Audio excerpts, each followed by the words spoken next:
ଶିକ୍ଷାର ମେରୁଦଣ୍ଡ ଭାଙ୍ଗି ଯାଇଛି। ଏ ପୁଣି ଓଡ଼ିଶାର ଶିକ୍ଷାର ମେରୁଦଣ୍ଡ ଭାଙ୍ଗି ଯାଇଛି। ଏଇଥିପାଇଁ ଆମେ ପ୍ରସଙ୍ଗ କହୁଛୁ 2 ଦିନ ହେଲା ସିବିଏସ୍ଇ ପାଟର୍ନ ମାଟ୍ରିକ ରେଜଲ୍ଟ ବାହାରିଛି। ଅନେକ ଗାର୍ଡିଆନଙ୍କ ଭିତରେ ବାଦ ବିବାଦ ଲାଗି ରହିଛି।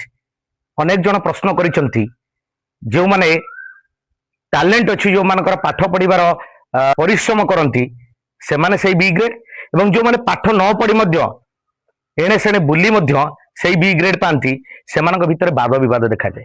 ଅନେକ ଗାର୍ଡିଆନ କହନ୍ତି ଆମ ପିଲା ବହୁତ ପରିଶ୍ରମ କରିଛି ବି ଗ୍ରେଡ୍ ଏ ଗ୍ରେଡ୍, କିନ୍ତୁ ଯୋଉ ପିଲାମାନେ ପରିଶ୍ରମ ନ କରିଛନ୍ତି ସେମାନେ ମଧ୍ୟ ଏ ଗ୍ରେଡ୍ ବି ଗ୍ରେଡ୍।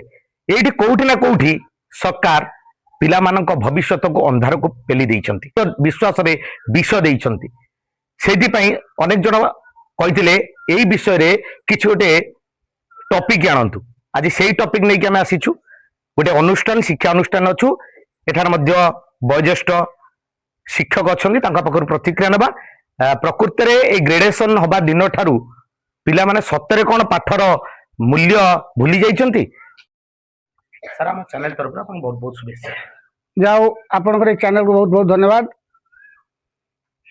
ଏ ଚ୍ୟାନେଲ ମାଧ୍ୟମରେ ଆମର ଓଡ଼ିଶାର ଶିକ୍ଷା ପଦ୍ଧତି ଯେଉଁ ଭାଷାରେ ଭୁଷୁଡ଼ି ପଡ଼ିଛି, ଆଜି ନିଶ୍ଚିତ ଭାବରେ ସମାଜରେ ପ୍ରତ୍ୟେକ ଲୋକଙ୍କ ପାଖରେ ଏହି ସଚେତନତା ଯେଭଳି ଭାବରେ ପହଞ୍ଚି ପାରିବ, ଯାହା ଆପଣ ଜାଗ୍ରତ ଅଛନ୍ତି, ବହୁତ ବହୁତ ଧନ୍ୟବାଦ। ବର୍ତ୍ତମାନ ଶିକ୍ଷା ପଦ୍ଧତିରେ ଯେଉଁ ଆପଣ ଦେଖୁଛନ୍ତି ଗ୍ରେଡେସନ କରିଦେଇଛି, এই ଯେଉଁ ଗ୍ରେଡେସନ ସିଷ୍ଟମଟା ଆପଣ ଦେଖନ୍ତୁ ନିଜେ, এই ଯେଉଁ ଗୋଲେଇ ବୁଲା ପଦ୍ଧତି ବା ମଲ୍ଟିପୁଲ ଚଏସ୍ କୋଶ୍ଚିନ୍, ଯିଏ ଅନୁମାନରେ ଗୋଟେ 50ଟା କରିଦେଉଛି ନିଶ୍ଚିତ ଭାବରେ 20ଟା ପାଇଯାଉଛି, ସେ ପାସ୍ କରିଯାଉଛି। କି ଗୋଟେ ମଧ୍ୟମ ଧରଣର ଷ୍ଟାଣ୍ଡାର୍ଡ ପିଲା ଆଜି ଟିକେ ଅନୁମାନ କରିକି ସେ ଯଦି ଗୋଲେଇ ବୁଲେଇ ଦେଉଛି, ସେ ବି 50% କି 80% ବି ରଖିଦେଉଛି। କିନ୍ତୁ ଗୋଟେ 80% ପିଲା ସେ ତାଙ୍କରି ଷ୍ଟାଇଲରେ ପଳେଇଗଲା, କାରଣ ଇଏ 50% ପିଲା ଯେତିକି ରଖୁଛି, ସେ 80% ପିଲା ସେ 80% ରଖୁଛି। ତାହେଲେ ଏଠି ଶିକ୍ଷାର ମାନ କ'ଣ ଆପଣମାନେ ବୁଝିପାରୁଥିବେ? ଆମ ବେଳେ କ'ଣ ହେଇଥିଲା, ଆମ 95 କଥା କହୁଛି, ଆମେ ନବମ ଦଶମ 2ଟା ପରୀକ୍ଷା ଦଉଥିଲୁ।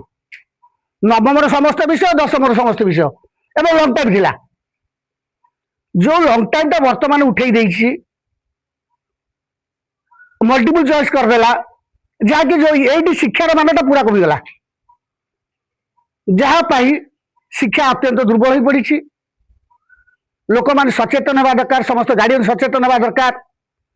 ଯେ ଗୋଟେ 80% ପିଲା ଆଜି ଗରିବ ଘରର ପିଲା, ସେ 80% ରଖିଛି, କିନ୍ତୁ ଗୋଟେ ଧନିକ ଘରର ପିଲା 40% ବାଲା ସେ 80% ରଖୁଛି, ସେ ଗୋଟେ ଭଲ କଲେଜରେ ଜାଗା ପାଇଯାଉଛି। କିନ୍ତୁ 80% ପିଲାଟି ଦୁର୍ବଳ ହୋଇ କୋଉଠି ସ୍ଥାନ ପାଉନି, ତାର ସେଇଠି ମାନସିକ ସ୍ଥିତି ସେଇଠି ଦୁର୍ବଳ ହୋଇ ପଡୁଛି, କି ଭବିଷ୍ୟତରେ କୌଣସି ଆଉ ଗୋଟେ ଉନ୍ନତ ସ୍ଥାନରେ ପଢିପାରୁନାହିଁ, ସେଇଠି ତାକୁ ଦୁର୍ବଳତା ଚାପି ଦେଇଛି। ତାହେଲେ ବର୍ତ୍ତମାନ ସରକାର, ମୁଁ କୌଣସି ସରକାରଙ୍କ ବିଷୟରେ କହିବାକୁ ଚାହୁଁନି, ସମସ୍ତେ ଶିକ୍ଷକ ବନ୍ଧୁ ଏବଂ ସମସ୍ତ ଗାର୍ଡିଆନ ଅଭିଭାବକ ଏ ବିଷୟରେ ଆମେମାନେ ଆଗେ ସଚେତନ ହେବା ଦରକାର।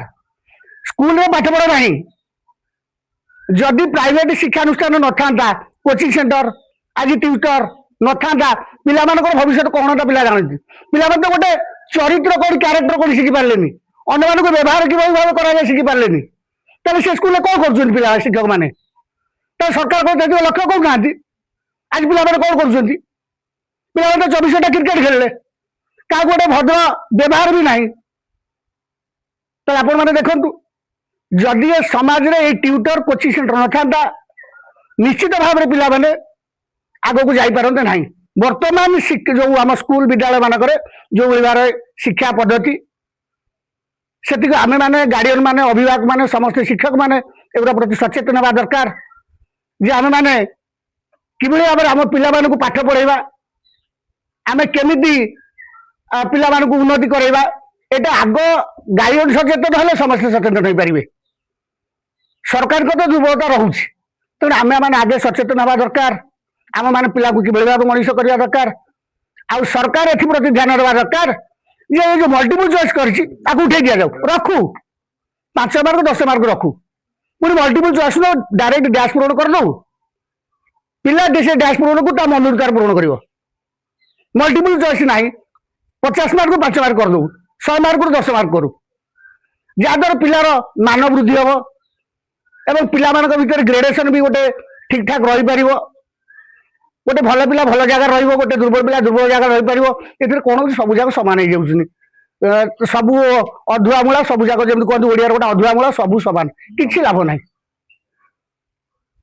ତେଣୁ ସମସ୍ତେ ଏଥିରେ ସଚେତନ ହେବା ଦରକାର। ଯାହା ହଉ ଆପଣଙ୍କର ଏ ଚ୍ୟାନେଲ ମାଧ୍ୟମରେ ଲୋକମାନଙ୍କ ପାଖରେ ଶିକ୍ଷାର ମାନ ପହଞ୍ଚି ପାରୁଥିବାରୁ ମୁଁ ଆପଣଙ୍କୁ ମୋ ତରଫରୁ, ମୋର ବନ୍ଧୁ ତରଫରୁ, ଏ ଶିକ୍ଷାନୁଷ୍ଠାନ ତରଫରୁ, ଏ ଶିକ୍ଷାନୁଷ୍ଠାନ ତ ଆସି 22-23 ବର୍ଷ ହେଲାଣି, 2003 ବର୍ଷରୁ ଏଠି ଅନେକ ଶିକ୍ଷାନୁଷ୍ଠାନ, ଏଠି ଅନେକ ଶିକ୍ଷାନୁଷ୍ଠାନ ଅଛି, କିନ୍ତୁ ବିଶେଷ କରି ମୁଁ କହୁଛି, ମୁଁ ଆଜି ଗର୍ବିତ ଆମର ରେବା ସ୍କୁଲର ପ୍ରାୟ 100% ରେଜଲ୍ଟ এই শিক্ষানুষ্ঠান পাই ଦେଇପାରିଛି। ସେଥିପାଇଁ ମୁଁ ଆଜି ଗର୍ବିତ। ପାଖାପାଖି ଆମର ମଉଦା, ଓଡାସିଂ ଆଉ ଅନ୍ୟାନ୍ୟ LBM ର ପିଲାମାନେ ମଧ୍ୟ ରହୁଛନ୍ତି। ଯାଉ ଆମେ ମାନେ ପିଲାମାନଙ୍କୁ ମୁଖ୍ୟତଃ ଆମେ ଯଦି ଚରିତ୍ର ଗଠନ ଶିଖେଇ ପାରିବା ଆଉ ସେମାନଙ୍କର ବ୍ୟବହାରକୁ ଆମେ ସୁଧାରି ପାରିବା, ତାହେଲେ ଆମେ ମାନେ ଯାଇକିରି ଗୋଟେ ପିଲା ଗଢିଛୁ ବୋଲି ଆମ ମନରେ ଶାନ୍ତି ଆସିବ। ଯାଉ ଅଶେଷ ଅଶେଷ ଧନ୍ୟବାଦ। এই ଚ୍ୟାନେଲ ମାଧ୍ୟମରେ ସମସ୍ତ ଲୋକଙ୍କ ପାଖରେ ପହଞ୍ଚି ପାରୁଛି ଶିକ୍ଷାର ମାନ। ଧନ୍ୟବାଦ ସାର୍। ଆମ ଚ୍ୟାନେଲ ତରଫରୁ ଆପଣଙ୍କୁ ବହୁତ ଶୁଭେଚ୍ଛା। Thank you.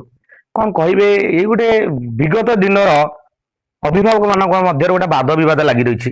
କୁହନ୍ତି କି ଯେଉଁଦିନ ଠାରୁ ଗ୍ରେଡେସନ ହେଲାଣି ସେବେ ପିଲାମାନଙ୍କ ଭବିଷ୍ୟତକୁ ଅନ୍ଧାରକୁ ଠେଲି ଦିଆଯାଇଛି।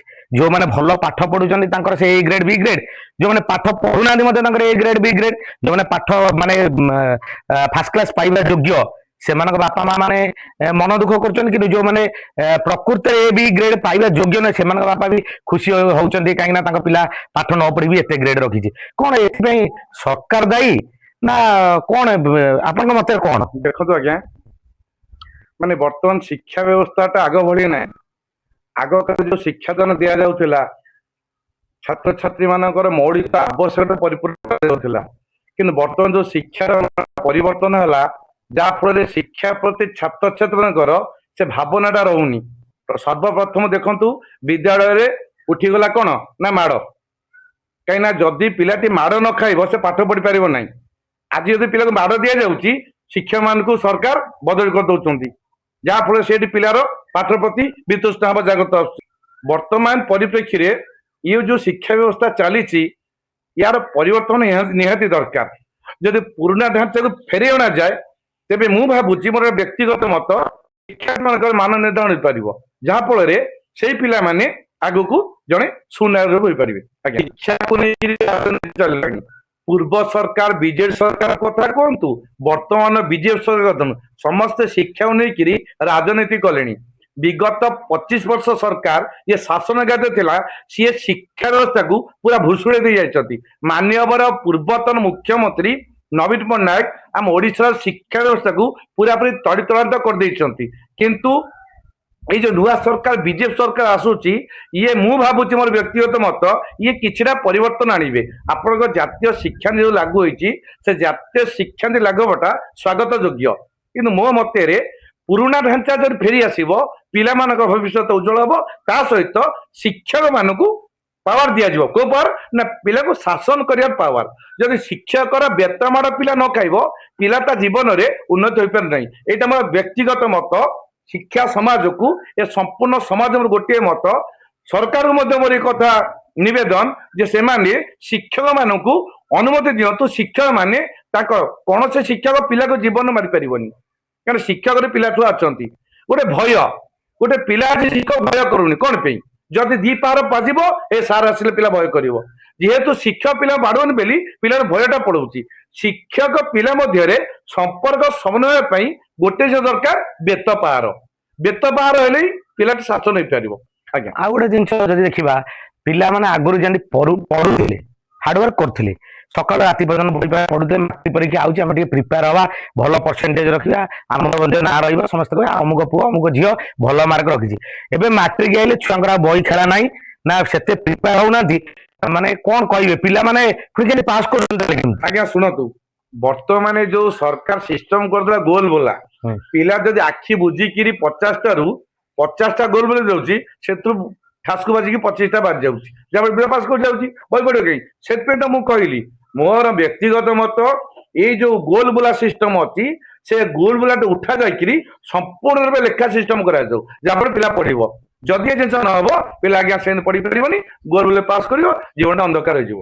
ଦୁଇ ବୟୋଜ୍ୟେଷ୍ଠ ଶିକ୍ଷକ କହୁଥିଲେ ଆମେ ନିଜେ ସଚେତନ ରହିଲେ, ସଜାଗ ରହିଲେ ଶିକ୍ଷାର ମାନକୁ ନିଜେ ବୃଦ୍ଧି କରିପାରିବା ଏବଂ ସବୁ ଅଭିଭାବକ ମାନଙ୍କ ଭିତରେ ଗୋଟେ ଦୃଢ ଭାବନା ସଂକଳ୍ପ ରହିବା ଦରକାର। ଆମ ପିଲା ମଧ୍ୟ କୌଣସି ଗୁଣରେ କମ୍ ନୁହନ୍ତି। ପାଠ ପଢିବା, ନିଜ ରେଜଲ୍ଟକୁ ନିଜେ ହାତ ମୁଠାରେ ଧରି ରଖିବା। ଆପଣ ଦେଖୁଛନ୍ତି ସାଲେପୁର ବ୍ଲକ ଅନ୍ତର୍ଗତ କଟିକଟା ଗ୍ରାମରୁ ବିଏସ୍ ଏଣ୍ଟରଟେନମେଣ୍ଟ ଆଣ୍ଡ